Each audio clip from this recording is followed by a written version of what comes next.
Okay, we're going to be studying a few different things, but I thought before we'd get started, I want to give you a little bit of information on what's going on out there regarding the Middle East and the world. You know, it's not just the Middle East anymore. Marco Rubio said the other day, he said, the world that we knew is now gone. He said, we now live in a geopolitical environment. He said, it's a different world. I was studying the other day, and I ran into a professor out of India, and he says he starts his classes out now with the freshman class, and he tells them, you know, I don't really want to bum you out, but there's a real good chance that by the time you graduate, your major will be gone. Now think of that.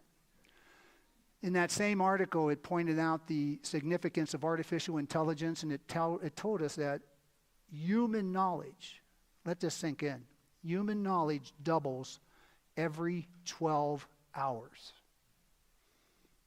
Woo. We now have artificial intelligent messiahs. Churches. You can go to an artificial intelligent church. That's out there now. It's changed our lives. These are markers. We call them markers. These are markers for the times that we're living. And the greatest marker that we have in the times that we're living right now is the nation of Israel. You could not have a greater marker. The nation of Israel.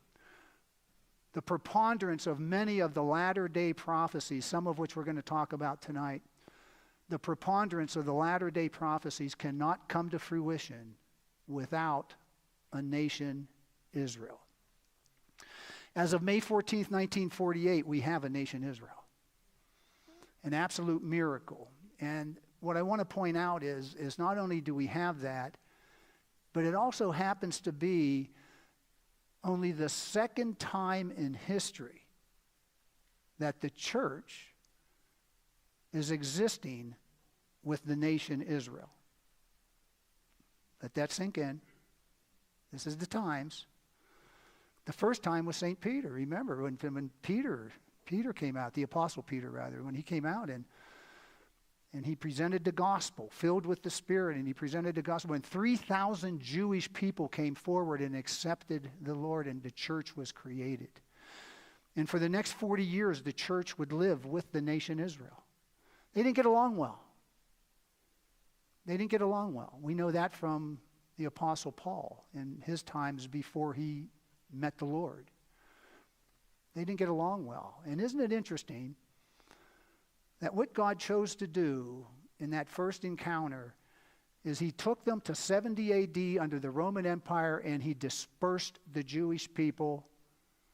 He destroyed their temple, and he put his attention onto the Gentiles.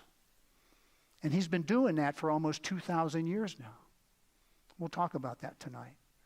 But today, we now live in a moment in time where the church is in existence again with the nation of Israel. And you know what? We don't get along so well. It's not, there aren't a million Calvary chapels like this out there that appreciate the nation Israel. As a matter of fact, 85% of the visible church today says God's done with them. There's no love lost there. But isn't it going to be interesting? The first time, God took the Jews out and focused on the Gentiles. This time, we're now preparing for God to take the church out and put his attention back onto Israel. Whew. We're getting close. What I'm going to show you tonight is I'm going to give you a brief update on the Middle East. I'm going to show you a video. It's from Amir Sarfati. I don't know if you guys know him or not. He's a Middle East scholar. He's a former major in the IDF. He has, just an incredible ministry that's international. And he's going to speak to us a little bit, and he's going to give us a little update on what's happening over in the Middle East regarding alliances, countries coming together. And we'll talk about that. But what I want to give you first is just a brief update on that video so that when you hear some of the things he says, you're going to understand. Because he uses some terminology that he just takes for granted. and there's a lot that don't always know. So in the upcoming video, you're going to hear Amir Sarfate, and he's going to talk about two world axes separating the eastern territories, including the Middle East. He's going to show you how countries of the world, the geopolitical environment now, some are associating with the United States, and some are associating with Russia. Kind of interesting. And he'll show you which are which. And there are a few surprises in there. But during the lesson, he's going to mention Saudi Arabia and the ancient land that they possess today. And in our investigation of Ezekiel 38, and we've talked about this in the past, and I hope you're a little familiar with that, the prophet, who was also a priest, Ezekiel, 2,500 years ago, during the Babylonian captivity, God came to him and gave him a vision of a confederacy that was one day going to come against Israel. It's very vivid. I mean, he uses names. He uses names like Persia, modern-day Iran. Turkey is mentioned 4 times. He talks about a territory to the far, far north of Jerusalem. If you go directly north from Jerusalem, you'll hit Moscow. He talks about Sudan, Libya. We'll talk about that tonight, just briefly. But he talks about this outer circle confederacy coming against Israel. And be reminded when we analyze we call it the outer circle countries, these outer circles that are coming in, keep in mind when we analyze the outer circle confederacy of Ezekiel 38, we are not talking about an alliance that needs to come together. This alliance that we're talking about is together right now. Right now. Russia and Iran are still doing military drills together. Turkey is all involved over there. You've got Sunnis and Shiites that historically hate each other coming together. Many of them have one common denominator. They hate Israel.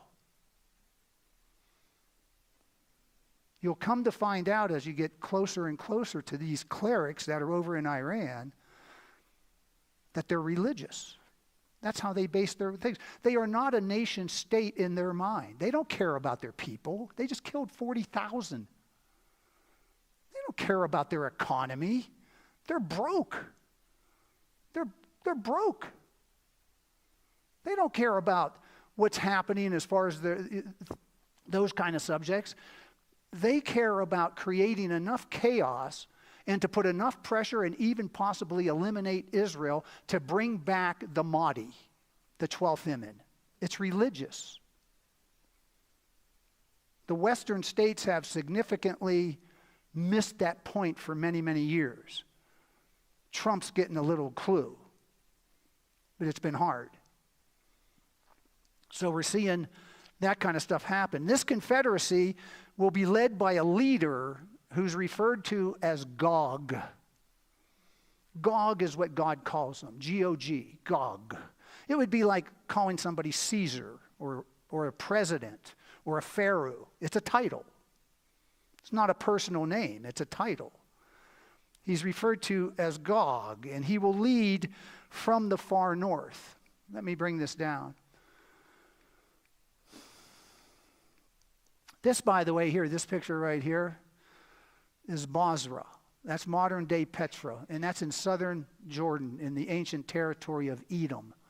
According to Isaiah 63, this is where the Messiah will first come back at the second coming. This is where God is going to protect the 1/3 remnant through the 70th week of Daniel, the tribulational period. They will come to Petra. When you go over into Israel today on tours, it's not unusual to have your passport ready because they're going to want to go over to Jordan and show you Petra. Christians that go into this area now are dropping off pamphlets regarding Christianity and the rapture. For when those Jews arrive, they'll find these. Here's pictures. Here it is on the inside. A sheepfold is what Bozrah means. It's a sheepfold. It's leaders of them are going to stand before him, and he's going to separate them into sheep and goats. But what makes it really interesting is he judges them on how they treated the Jewish people. Let that sink in. Of all the things, he judges them on how they treated the Jewish people. 85% of the visible church today, Catholicism, Eastern Orthodox, and the bulk of Protestantism, turn their backs on Israel today and say they're an accident in history, they're Christ killers, God's done with them, we hate them. There are many scholars today that believe that God is looking at the church and the church will be separated based on how they treat Israel. And that will determine the rapture. Scary. These are the times that we're living. Here's Bozrah. Coming down. I'll come back to Isaiah 17:1. Here's Ezekiel. After many days, he's talking to Gog. This is God now. After many days, you will be visited in the latter years. Notice, he's talking to Ezekiel 2,500 years ago. In the latter years, you will come into the land of those brought back from the sword. He's now talking about the Jews. Brought back from the sword and gathered from many people on the mountains of Israel. He's going to bring them into Israel. So, in other words, in order for this prophecy to come to fruition, there's got to be an Israel. You got to remember when Ezekiel prophesied this confederacy, he was in the Babylonian captivity. Babylon controlled Israel. There's no outer circle confederacy. Who's coming against Nebuchadnezzar? Then Cyrus came. The Medo-Persians came. Nobody messed with them. They controlled Israel. Then came Alexander the Great, the Greeks. They controlled Israel. No outer circle confederacy. Then came the Romans, the Caesars. No outer circle confederacy. This prophecy hasn't happened. And then comes 70 AD and they're scattered. There is no Israel. There's none for almost 2,000 years. May 14th, 1948, what do we have? The nation Israel. Ooh.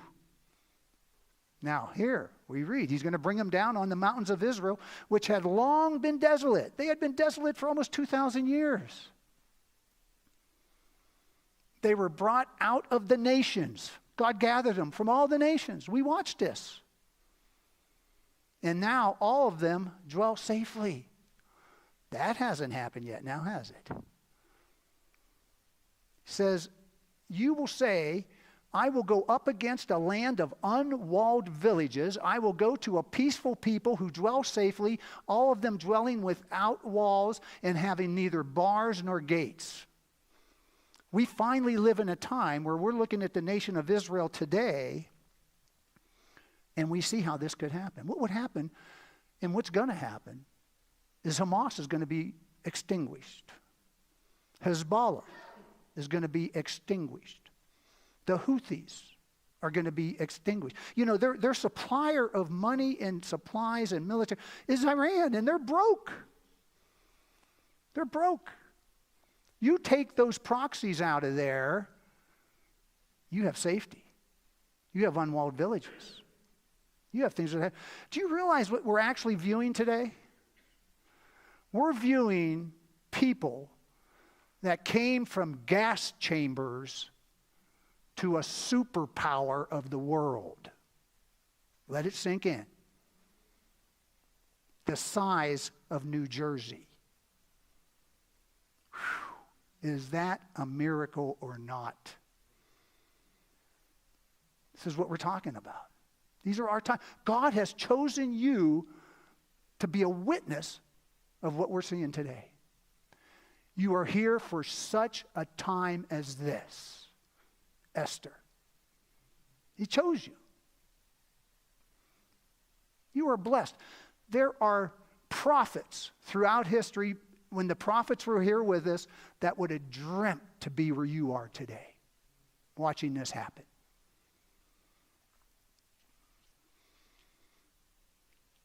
Then he says to take plunder. Here they're coming. Now they're coming down to take plunder.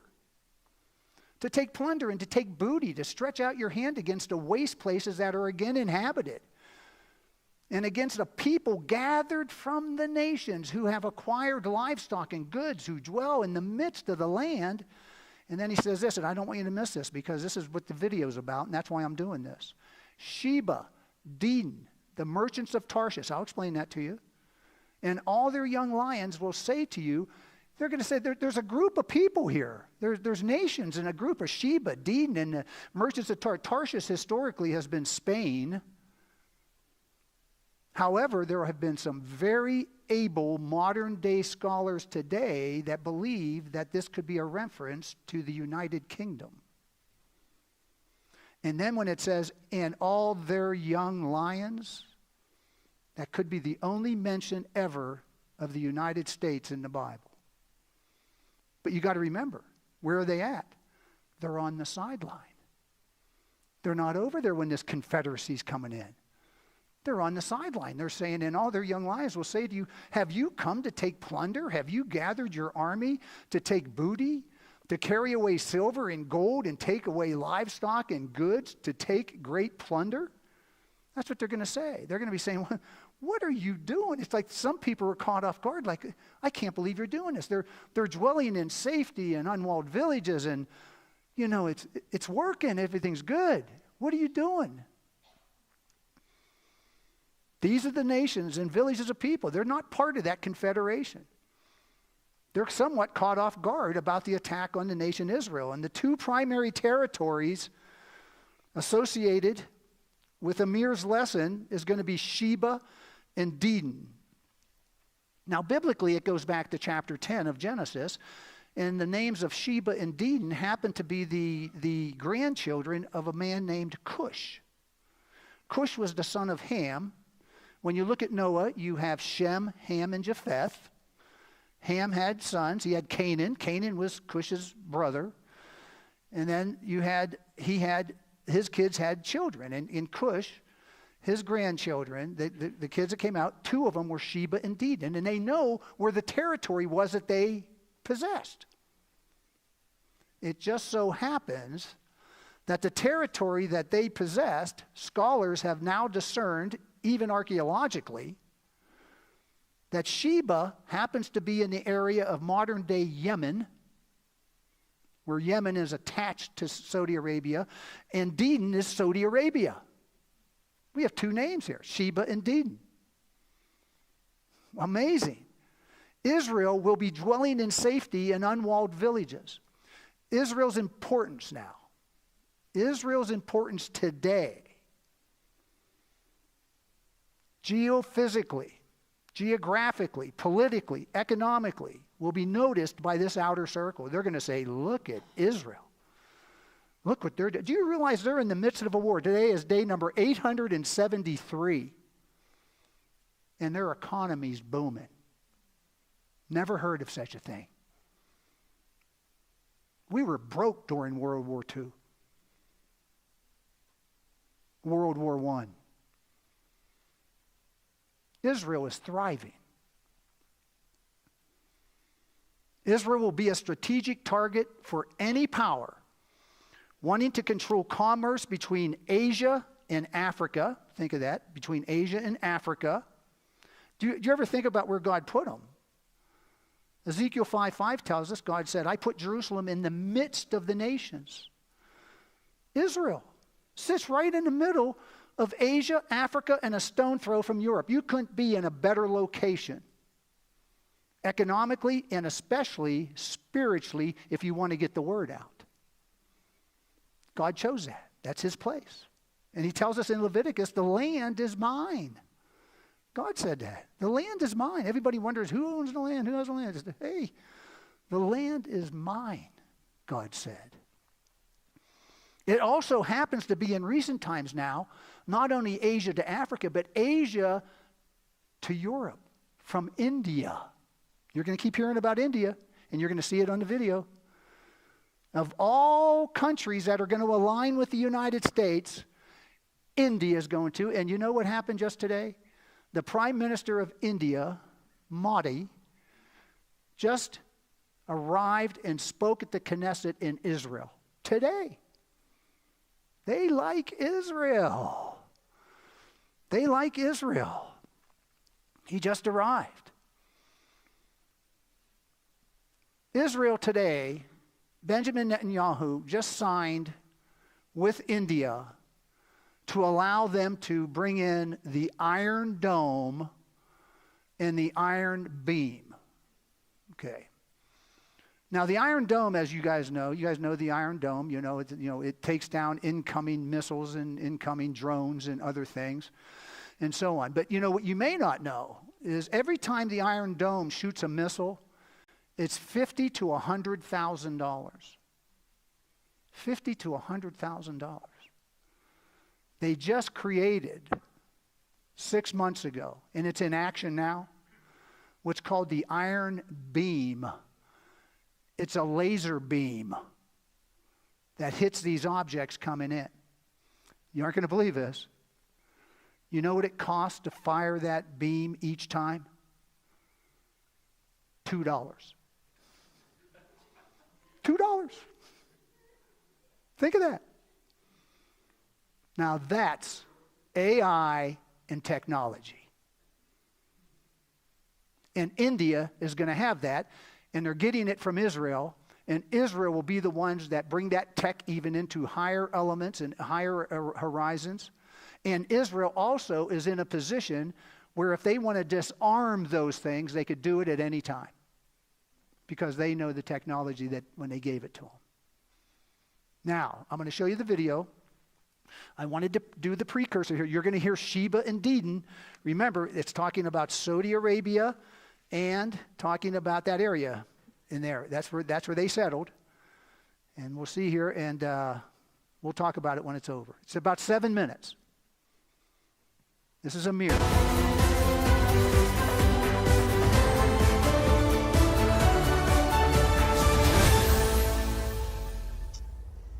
Shalom, everyone, and welcome to the Middle East and Beyond. I'm Barry Stagner, coming to you from a chilly and wet Southern California, joined as always you can with my relate dear to that, friend and brother, Amir Sarfati from the Jezreel Valley. Shalom, Amir. Good to see you. Shalom, Pastor Barry. Good to see you. We missed you last week, and I'm glad that everything is okay and you're back with us. Good to be back. And Amir, we've got a full schedule for today, so many things to talk about. And, I was thinking about with our first stories, we've got 1.8 billion Muslims in the world, 300 million are Shia, the other 1.5 billion are Sunni, and with a population of some 82 million in Iran, we know the church has been growing strongly there. So, Iran accounts for a very, very small percentage of the Muslim population around the world, and yet they seem to be in the driver's seat. And this is clearly something that has prophetic implications. Maybe you can bring us up to speed a little bit on what's happening with some of the so-called negotiations and the U.S. involvement in Israel as well. So what's happening there? I think I'll touch on that a little later. What I wanted to start with is the quite interesting new global power struggle and new alliances that we see that we haven't seen before. And of course, that is a direct result of the situation with Iran. It's kind of interesting, Pastor Barry, that countries that felt safer with Israel because Iran was threatening them are now feeling safer to side with the Iranians because the Iranians are weaker and they are more afraid that Israel will be stronger. And that is quite interesting to see those things. And the first thing I wanted to mention, and of course, we were talking about two different alliances that are being created right now before our very eyes in the world. And much of it has to do with the Middle East. Take a look at this map and see the two different colors of two different alliances that we have. The new alliances, exactly. Take a look at that one. So watch and see. America is on one side with yellow. Russia is on the other with the blue. India is siding with America, and yet China is, of course, with Russia. Ethiopia is now siding with America, and Saudi Arabia, surprise, surprise, is with the other one. Somaliland is with us, and as you can see, Iran is with the others. Greece is with us, and Pakistan is with the others. And as you can clearly see, even the UAE is with us, whereas and Turkey is, of course, with the others. So if you really think about it, and last but not least, Cyprus, and Somalia is with the other ones as well. And look at Israel, yellow. So take a look at this, Pastor Barry. Take a look at one side that benefits from strong Israel, and they are going to work on the Indo-Abrahamic trade route all the way to Europe. And the other one is anti-strong Israel, and therefore they're siding with Iran and Russia. And lo and behold, the biggest surprise is to see Saudi Arabia joining that club. Pakistan makes sense.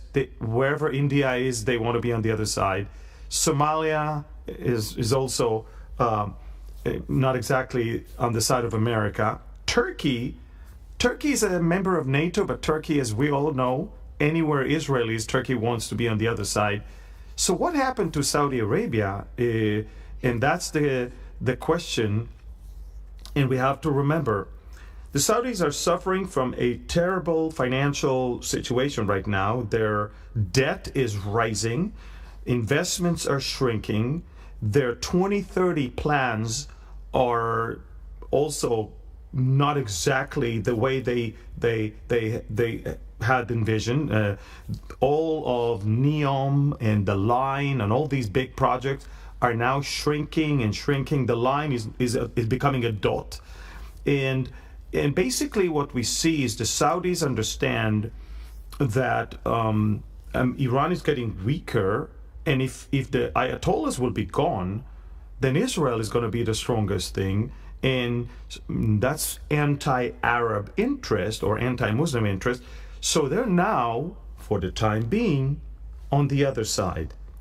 It's very interesting. Golda Meir once said the following thing, and I quoted that on social media quite a few times. Take a look at this one. Golda Meir said, "Peace will come when the Arab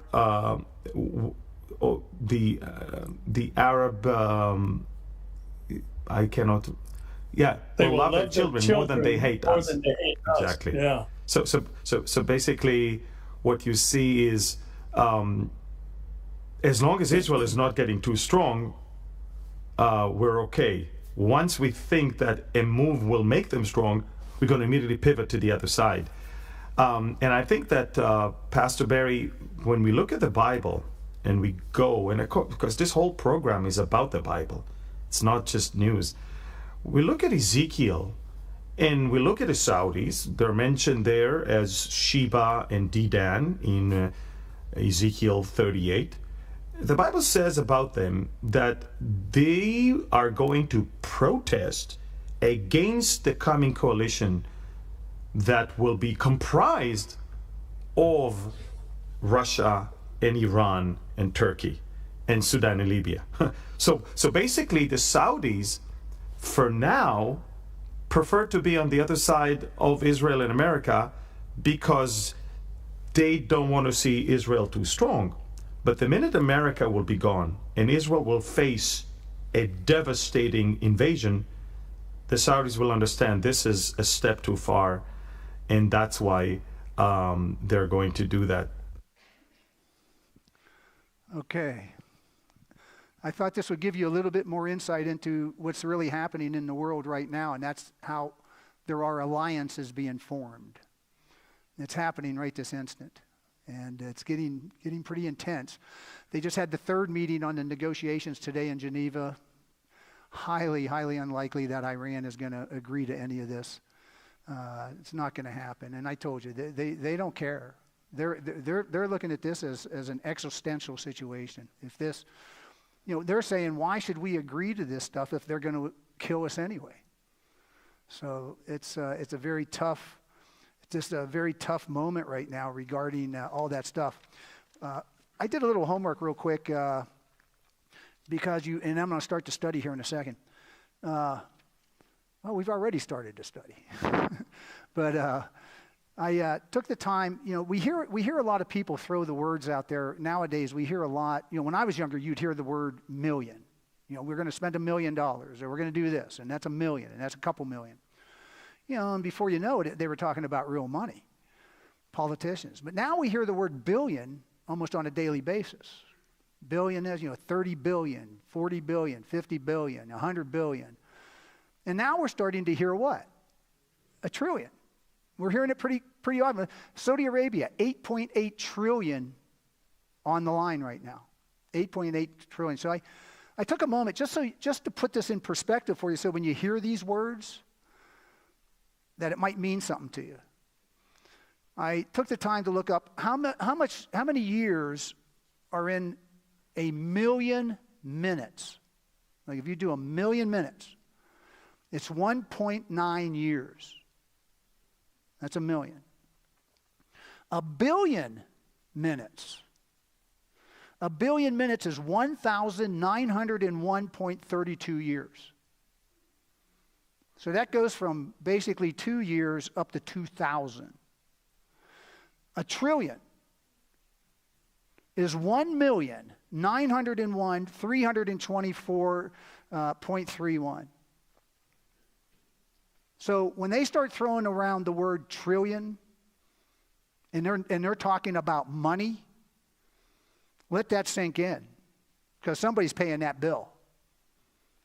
And that's why they're looking for plunder, and they're looking for booty. And they're looking at Israel in the future, and I'm telling you, they're going to be shining. Keep it always in your mind that the destiny of Israel, their destiny, is intimately entwined with the destiny of the world. You can't turn on the internet anymore and not hear something about Israel. It's all about Israel. Amir always says, if there's no news, there's no Jews. I mean, think of do you realize yesterday? Okay, I bet you there's people sitting here right now that don't know what I'm about to say. Yesterday was February 24th, 2026. 4 years ago, on February 24th, 2022, Russia invaded Ukraine. 4 years. And as of this coming spring, they're estimating that between Russia and Ukraine, there will be over 2 million dead. You ever hear anything about it? No Jews, no news. Now, you have one Palestinian that falls off a curb and hits their head, that makes the news. Now we got some. That's our world. Salvation comes from the Jews. Satan knows that. Okay. Now, that was our warm-up.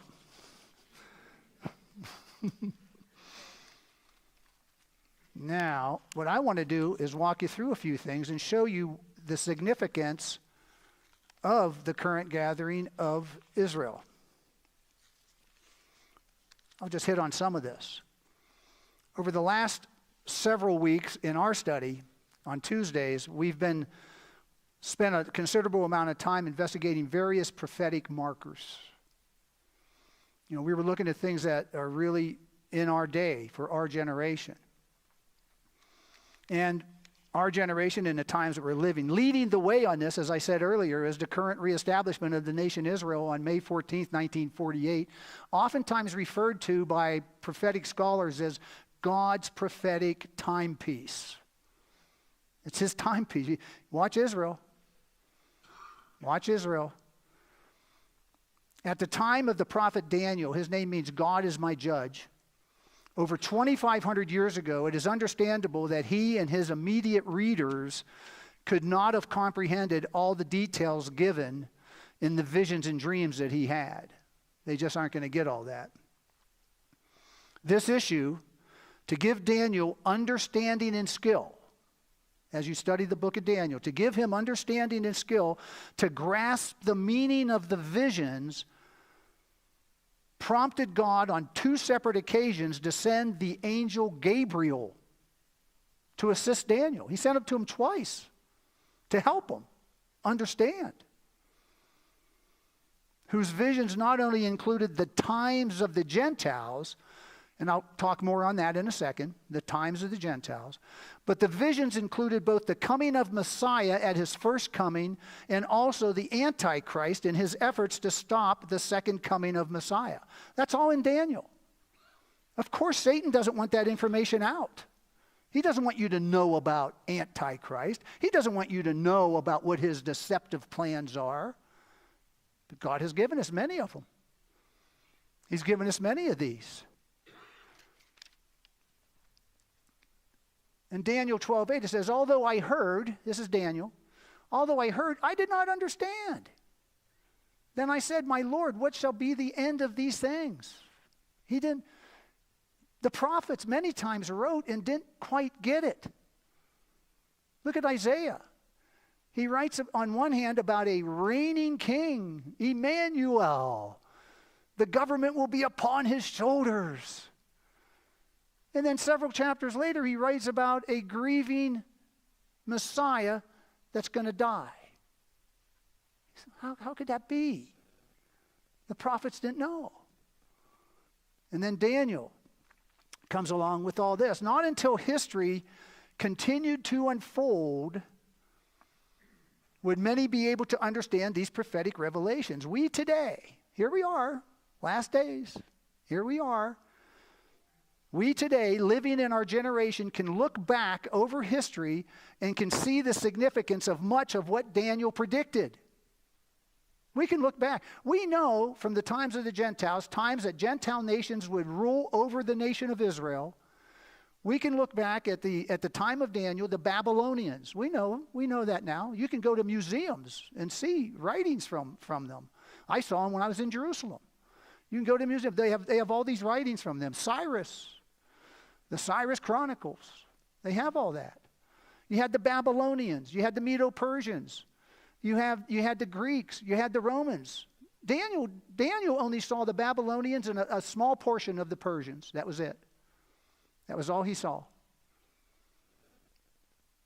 He didn't know. He wanted to know when are these times, what shall be the end of these things? What's going to happen to my people? Daniel wanted to know. We could look back.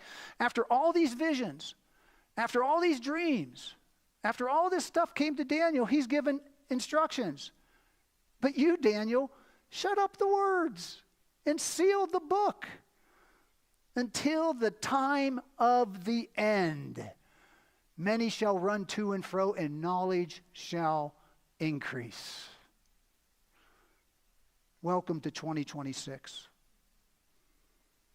See, we can go back and understand these prophecies now. We can look at them and understand what's going on. It's starting to fall into place. That was Jan Markell said that. She said, the world's not falling apart.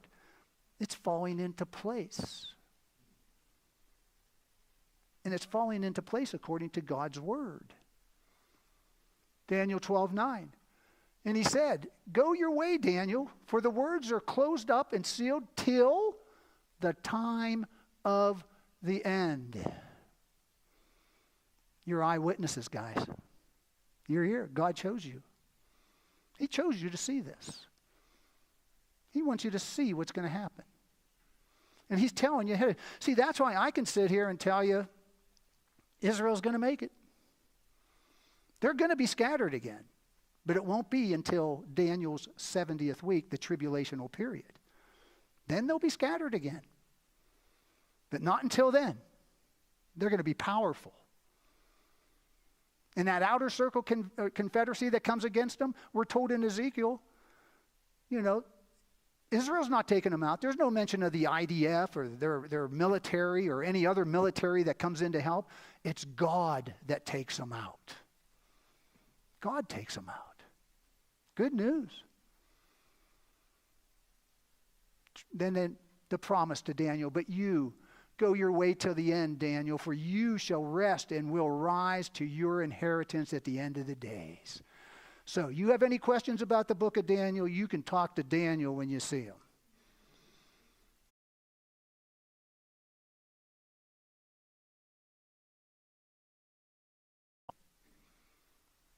Hey, keep sharing the word. Next time you share the word with a Gentile, if that's the last Gentile, we're out of here. Keep sharing. Keep sharing. At the Jerusalem Council, Paul and Barnabas was brought before them. And they met. James was in charge. James, not Peter. James was in charge. And they come before here, and he says something. James says what Simon said, because they were all in shock when Paul and Barnabas said, Gentiles are being saved out there. It's happening, guys. And they just couldn't believe it. And then Simon stands up. He says, this is what James says, Simon. Now he uses the word, Simon is Hebrew. Cephas, he's called at times, is Aramaic. When you use the word Peter, you're talking to Peter in the Greek. Here, James uses the Hebrew. He says, Simon.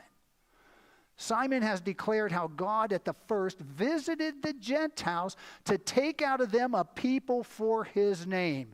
That's been going on, guys, for 2,000 years. Are we getting close? Are we getting close? 2,000 years. He's been pulling out Gentiles for his name. For his name. That was Peter, Simon. The prophet Isaiah spoke about this time. He says this, indeed, he says, this is God speaking to Messiah, his son now. This is God speaking. He says, it is too small a thing that you should be my servant to raise up the tribes of Jacob and to restore the preserved ones of Israel. You see, when you really get down to the true story of this, God gave the Jews a conditional covenant called the Mosaic covenant, and they broke it. And when they broke it, they did it because of adultery. They worshiped other gods. And according to Jeremiah chapter 3, God gave them a certificate of divorce. He divorced them. Said, you're out. And then he says, even though I was a husband to them. So what he did is he sent his son, and his son is going to restore that relationship. That's what Jesus is going to do. He's going to restore that relationship with his Father, with his chosen ones. And he's doing it because God made a promise to Abraham, Isaac, and Jacob, and he's going to keep that promise.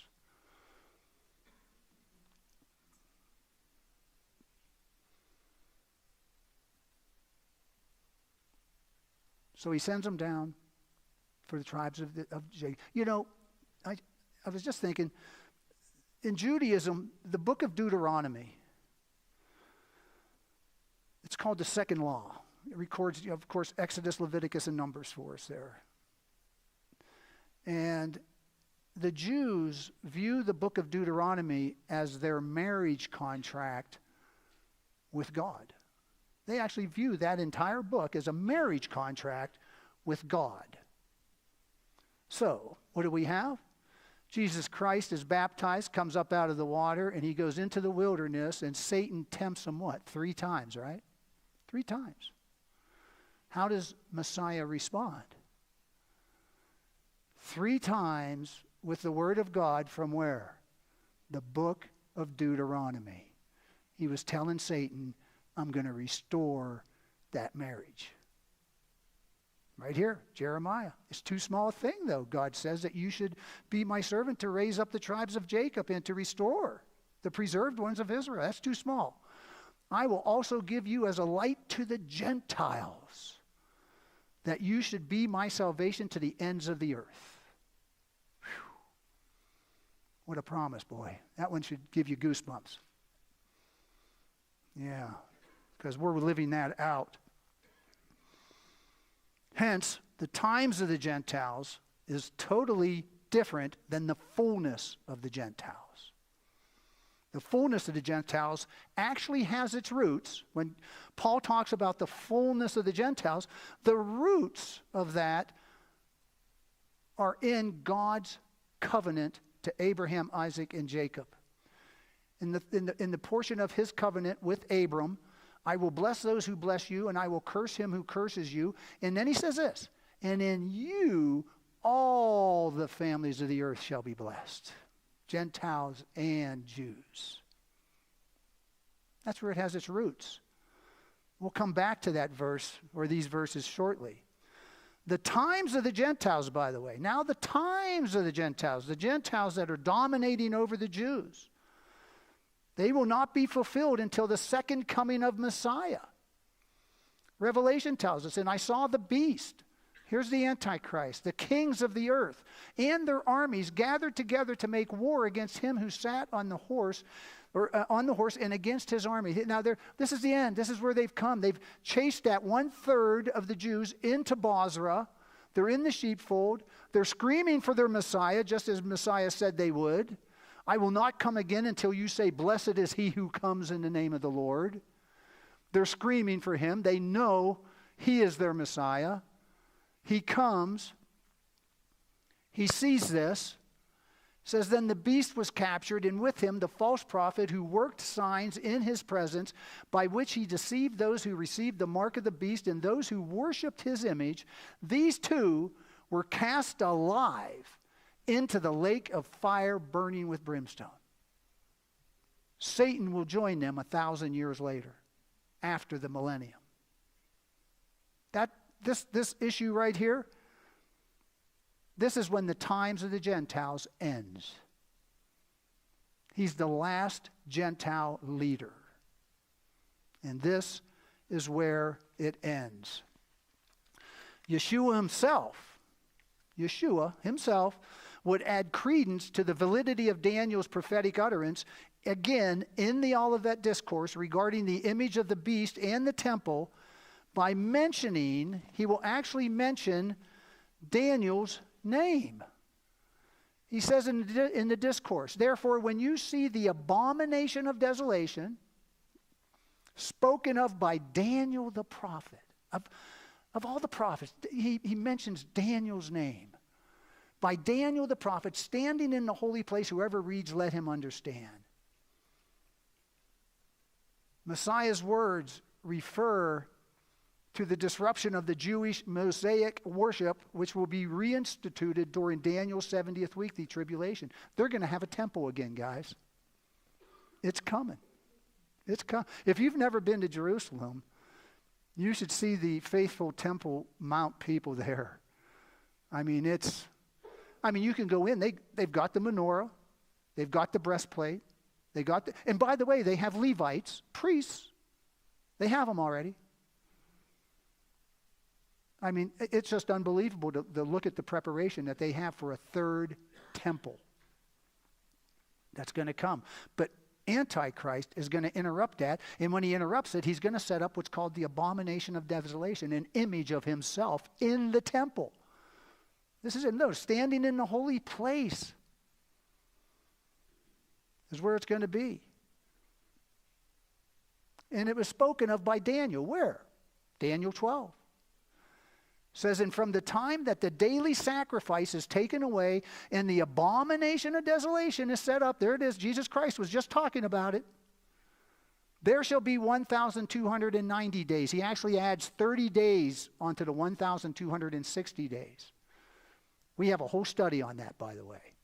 It's very interesting because he adds 30 days and then he adds another 45 days for a total of 75 days. Many scholars believe that the second coming will occur on the 70th Jubilee. The Jubilee occurs every 50 years. If you go back to when the Jubilee was instituted, back with the Mosaic Law, and you go through history, we're very close to the last Jubilee. We're close. And if you go on to a calendar, and remember, we're told in Leviticus that on the day of Jubilee, every 50 years, it's actually celebrated on the Day of Atonement, Yom Kippur, the most holiest day in Judaism. That's when you celebrate the Jubilee is on Yom Kippur. If you go home tonight and you pull out your calendar and you go to Yom Kippur and count out 75 days, you're going to come to Hanukkah, the dedication of the temple. No mistake, guys.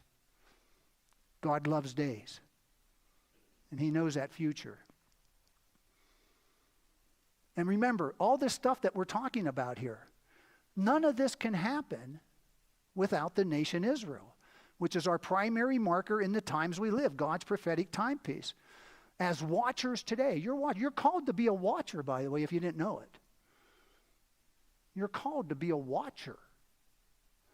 As watchers today, we see the outer circle confederacy forming around Israel, confederacy mentioned by the prophet Ezekiel 2,500 years during the Babylonian captivity. A confederacy that has never come to fruition until the times we live today.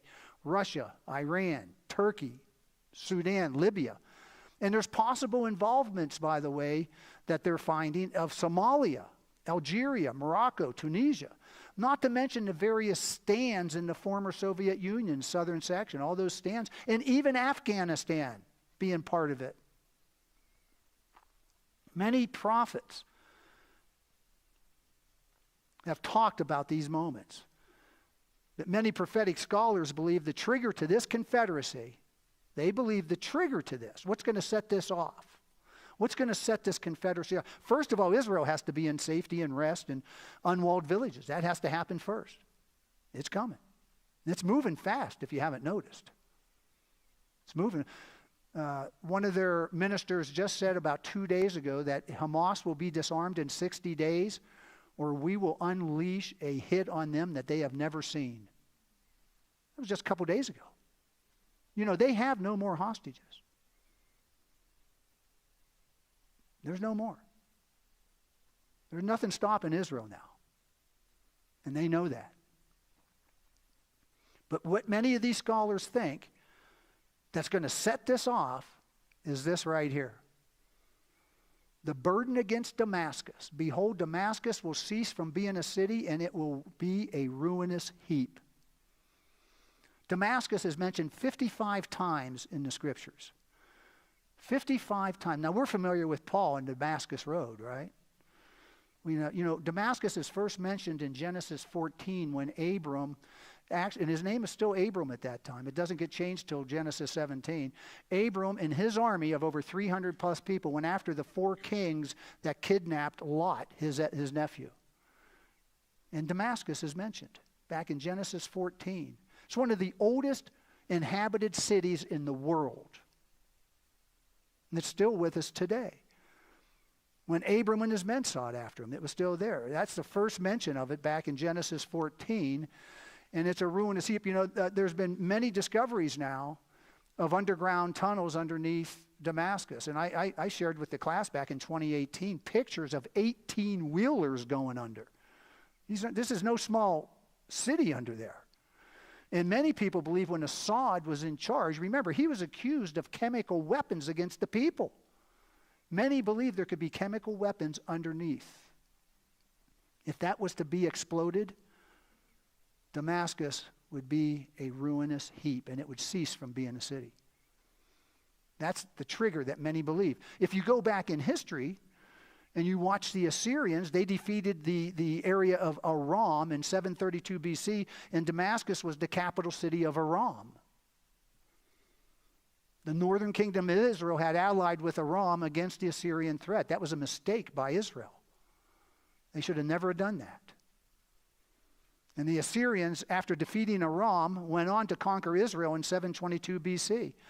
Damascus, however, came back as a city. It did not cease from being a city. It was still a city. Hence, prophetic scholars await the destruction of Damascus.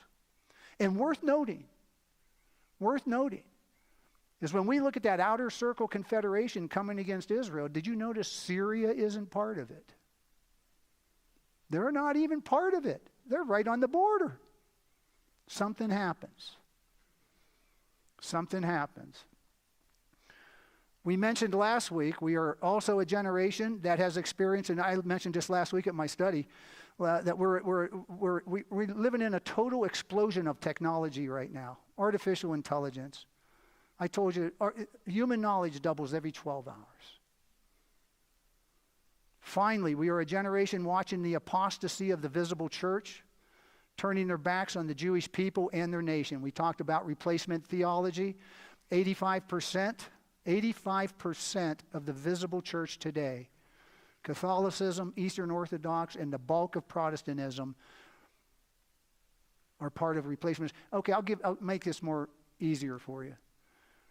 If you're sitting here today and you believe Jesus Christ is going to come back, he's going to rescue the remnant of the Jewish people, he's going to establish a millennial reign, a kingdom for 1,000 years, you are a minority in Christendom. They would look at you like you're crazy.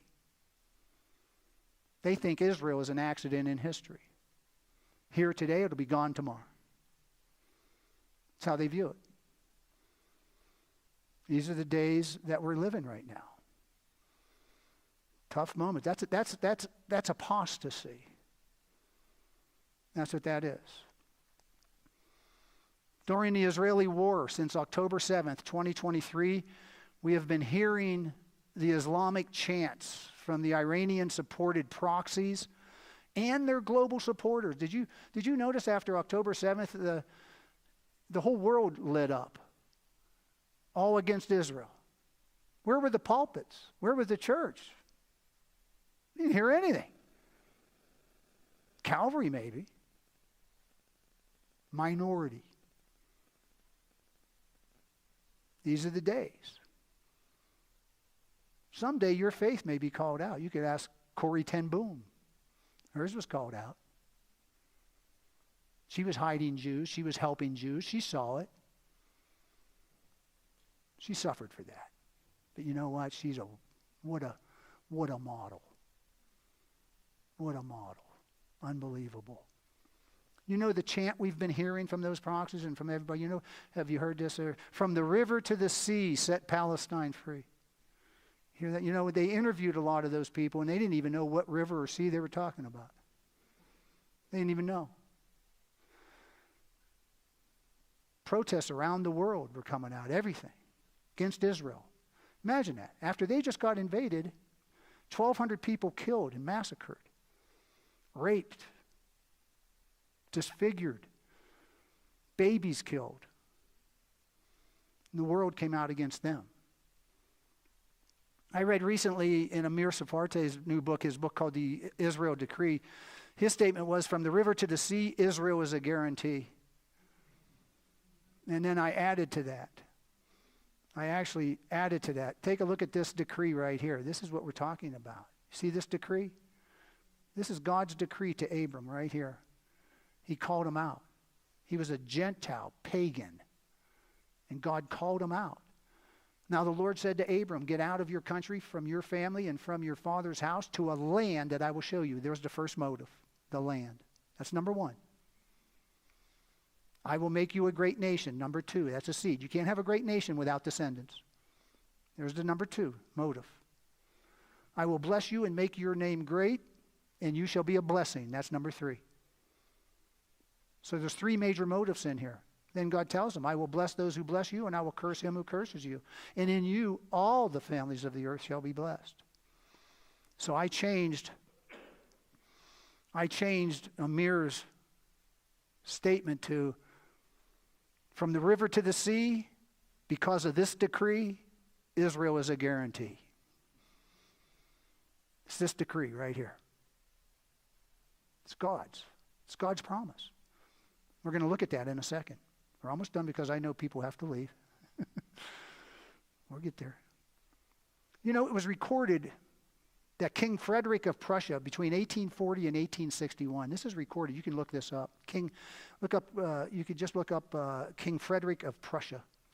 He once asked his physician to give him proof for the existence of God. That was his word to him. Give me proof of the existence of God. That was to his physician. His physician's name was Zimmerman. Most likely he was probably Jewish. You know Bobby Dylan's original name? Zimmerman. George Harrison one time after Bobby was gone, or he was talking about Bobby. He says, a lot of people call him Bobby. A lot of people call him Dylan. But I call him Zimmy. What Harrison was saying is I knew him before he was Bobby Dylan. And his physician said to him, he got back, he said, Your Majesty, the continued existence of the Jews. That is his explanation for the existence of God. No other group of people have been so persecuted over the centuries, yet the Jewish people miraculously survive.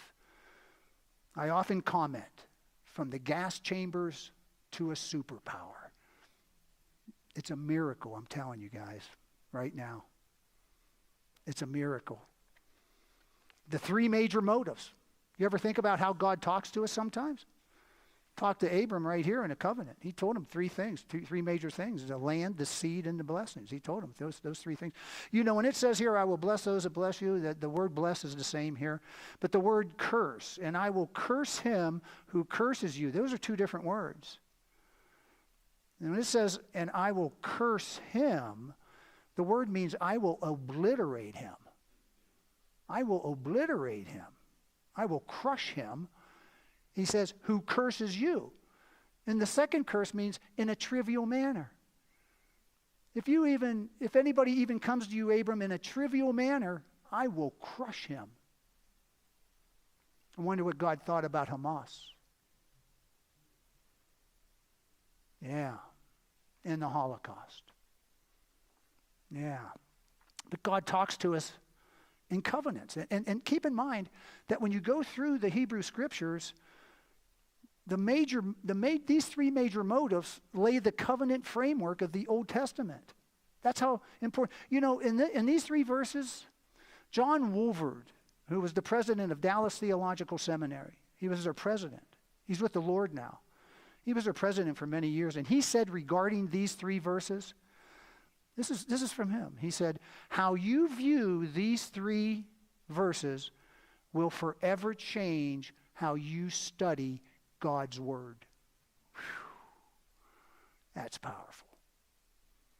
And it's true. It's changed my life.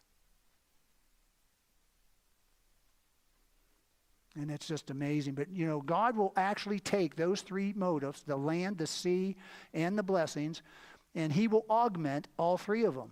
The land covenant comes to us in Deuteronomy chapter 30, 1 through 10. That's the land covenant. He gives you more detailed information on what he was talking about.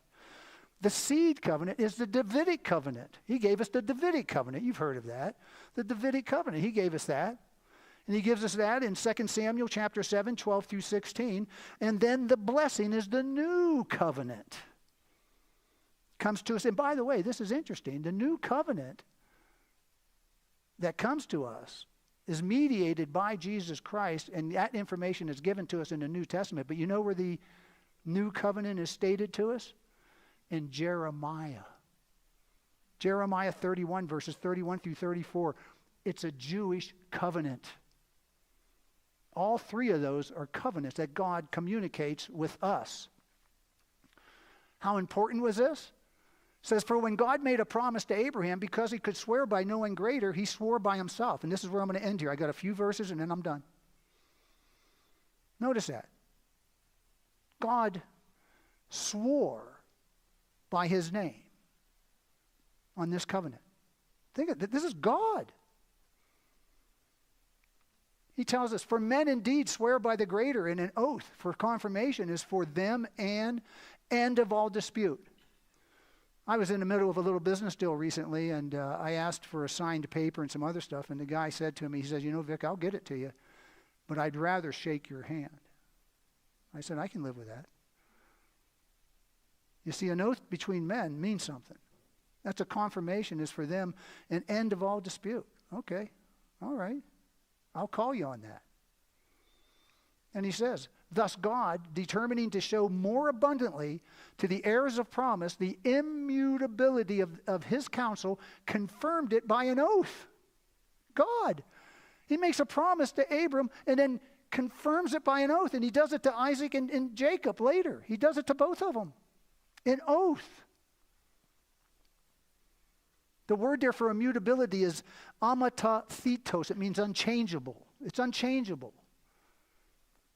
A promise, the unchangeableness of his counsel, his purpose, confirmed it by an oath that by two immutable things in which it is impossible for God to lie, we might have strong consolation who have fled for refuge to lay hold of the hope set before us. The author of Hebrews is putting his hope in Jesus Christ based on the Abrahamic covenant. Wow. Because God made that promise, he's not going to break my promise to Christ. Just think of that. You know, if you're a replacement theology, you know what they teach? That when the Jews rejected Jesus Christ as their Messiah, the promises that God made to Abraham, Isaac, and Jacob were taken from the Jews and given to the church, and that the church is now the new Israel. God is done with them. They call us a new Israel. That's what they call us. God cannot change. Look, Malachi, for I am the Lord, I do not change. Therefore you are not consumed, O sons of Jacob. All through the years, everything that they've endured, pogroms, persecution, expelled from nations, a Holocaust, you are not consumed. He brings them back, but he also says he cannot lie. Paul, a bondservant of God and an apostle of Jesus Christ according to the faith of God's elect and the acknowledgement of the truth which accords with godliness, he says, in hope of eternal life which God, who cannot lie, promised before time began. Amen. He can't change. He can't lie. Paul would later tell us, for the gifts and the calling of God are irrevocable. Let that sink in. Irrevocable. The word there is ametamelitos. It means without repentance. It's irrevocable. He can't change. He made a promise. He made an oath on it. And he can't lie. Going further in Deuteronomy. The Lord did not set his love on you, nor choose you because you were more in number than any other people, for you were the least of all people. This is when he chose the Jews. But because the Lord loves you and because he would keep the oath which he swore to your fathers. You hear it. The Lord has brought you out with a mighty hand and redeemed you from the house of bondage, from the hand of Pharaoh, king of Egypt. Therefore, know that the Lord your God, he is God, the faithful God, who keeps covenant and mercy for 1,000 generations with those who love him and keep his commandments.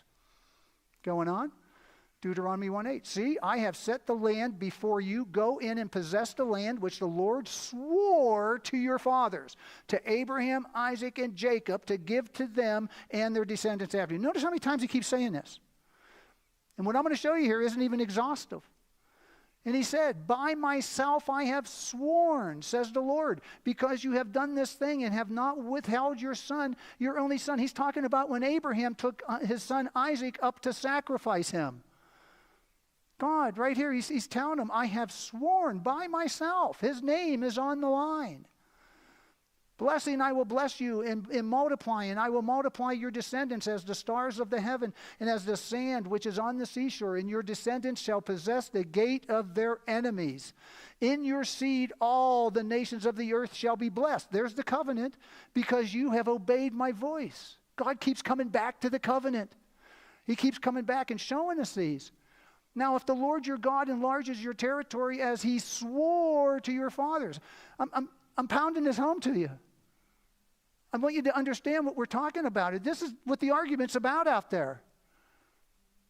And gives you the land which he promised to give to your fathers, that he may establish you today as a people for himself, and that he may be God to you just as he has spoken to you and just as he has sworn to your fathers, to Abraham, Isaac, and Jacob. It keeps coming up.